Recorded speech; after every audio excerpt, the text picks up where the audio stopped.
नमस्कार, मैं हूं पूजा सिंह। स्वागत है आप सभी का हमारे चैनल पर। दोस्तों, लोकसभा चुनाव में जिस तरीके से बहुजन समाज पार्टी को इस बार नुकसान हुआ, आप और हमने सबने मिलकर के देखा है इस चीज को कि इस बार बसपा का खाता भी नहीं खुल पाया 2024 के लोकसभा चुनाव में।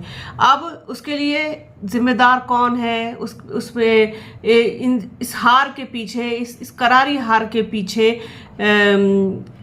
आखिरकार कौन सी ऐसी नीतियां रही जो नहीं होनी चाहिए थी, हार के पीछे का कारण, मुख्य वजह, ये तमाम चीजें, इस पर विचार और मंथन लगातार चल रहा है। इसके साथ ही 23 जून को एक बैठक भी लखनऊ में होने जा रही है, जिसमें बसपा सुप्रीमो मायावती अपने सभी पदाधिकारियों, कोऑर्डिनेटर्स, जोन कोऑर्डिनेटर्स और जो भी बीएसपी में पदाधिकारी होते हैं उन सब के साथ मीटिंग लेंगी और इस पर पूरा विचार मंथन किया जाएगा। मुझे लगता है कि कोई ये एक दिन की मीटिंग से सॉल्व होने वाली चीज नहीं है, ना ही वो चीज सामने निकल करके आ पाएगी उतनी गहराई के साथ, उतनी सच्चाई के साथ जितना कि उसे बाहर आना चाहिए।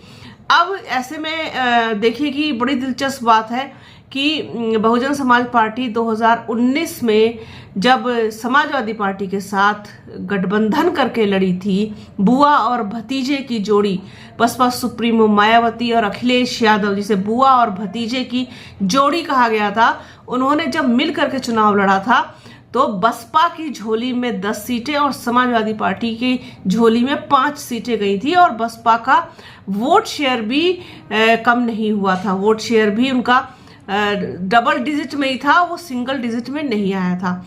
लेकिन उसके बाद ये गठबंधन टूट गया। ये गठबंधन टूटने के बाद 2022 का चुनाव बसपा ने अकेले अपने दम पर लड़ा और ये फैसला उन्होंने कंटिन्यू करा कि 2024 में लोकसभा चुनाव भी हम अकेले ही लड़ेंगे। 2022 में विधानसभा चुनाव भी अकेले और ये भी अकेले। देखिए, विधानसभा चुनाव हो या लोकसभा चुनाव, अगर आप एक बार गठबंधन में लड़ चुके हैं, आपके पास सीटें आ चुकी हैं, और सबसे बड़ी बात तो यह है कि इस बार भी कहीं ना कहीं बड़ी संख्या में लोग चाहते थे, जो बसपा के सपोर्टर्स हैं वो ये चाहते थे कि बसपा मिल करके चुनाव लड़े, गठबंधन के साथ जा करके चुनाव लड़े। वो सारी चीजें नहीं हो पाई। अब लकीर को पीटने से कोई फायदा नहीं होता है क्योंकि सांप तो निकल चुका। लेकिन ये चीजें अब सुधारी कैसे जाए, इस पर जो अभी नवनिर्वाचित सांसद हैं गाजीपुर से, अफजाल अंसारी, मुख्तार अंसारी के भाई, जो कि 2019 में बसपा के टिकट पर चुनाव लड़े थे और जीत हासिल की थी, और इस बार भी उन्होंने समाजवादी पार्टी से जीत हासिल की है।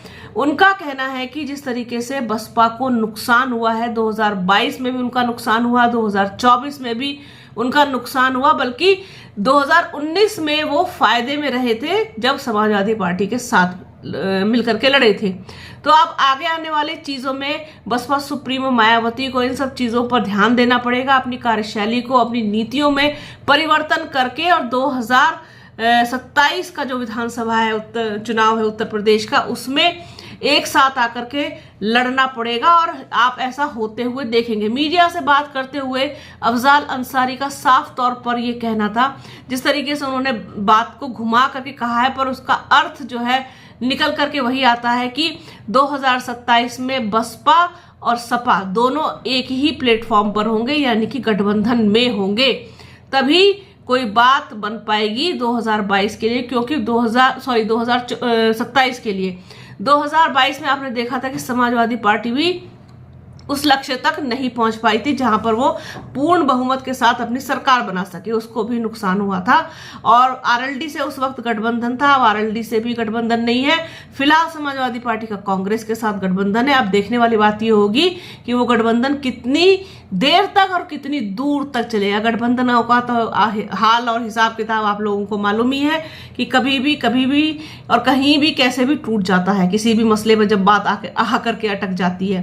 खैर, तो 2027 का विधानसभा चुनाव समाजवादी पार्टी और बहुजन समाज पार्टी एक साथ मिलकर के लड़ सकते हैं, ऐसा कहना है अफजाल अंसारी का। और अगर वो ऐसा करते हैं तो उनको फायदा होगा, बीएसपी को भी फायदा होगा और डेफिनेटली समाजवादी पार्टी को भी फायदा होगा, इसमें कोई संदेह नहीं है।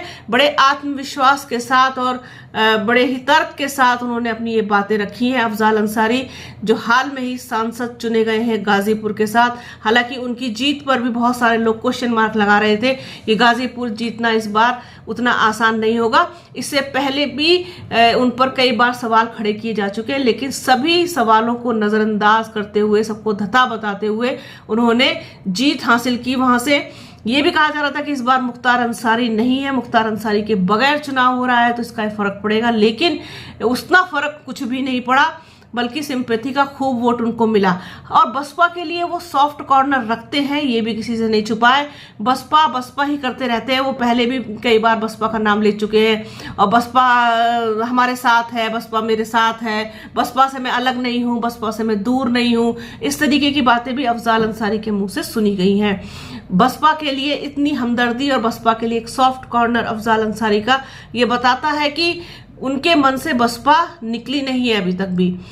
देखने वाली बात ये होगी कि 2027 में क्या प्लेटफॉर्म एक साथ ये लोग नजर आएंगे, बसपा और सपा, तो वो तो खैर 27 से पहले पता चलेगा, लेकिन कहीं ना कहीं इस चीज की कड़ियां भी अब जुड़नी शुरू हो जाएंगी कि हाँ ये बात सच हो सकती है, क्योंकि जिस तरीके का लॉस हुआ है बसपा को इस बार 2022 में, ये बड़ा लॉस है, कोई छोटा मोटा लॉस नहीं है कि खाता तक नहीं खुला इतनी बड़ी पार्टी का। तो इसके लिए विचार करने की जरूरत है, किसी सहारे की जरूरत है, किसी साथी की जरूरत है। फिलहाल जरूरत है अभी अपना सब कुछ बचाने की, अपना अस्तित्व बचाने की, अपनी जमीन को बचाने के लिए ये पूरी लड़ाई अभी बसपा को लड़नी पड़ेगी और बहुत अभी संघर्ष भी करना है, संघर्ष बड़ा भी हो सकता है। बहुत सारी चीजें हैं, जो कुछ भी होगा उसे डेफिनेटली आपके साथ शेयर करेंगे। बने रहिए हमारे चैनल के साथ, हमारे चैनल को लाइक कीजिए, शेयर कीजिए, सब्सक्राइब कीजिए, बेल आइकन जरूर दबाइएगा। अपना और अपनों का बहुत ख्याल रखिए। जल्द मिलूंगी आपसे एक नए वीडियो में, एक नए मुद्दे के साथ, एक नई चर्चा में। तब तक के लिए जय हिंद।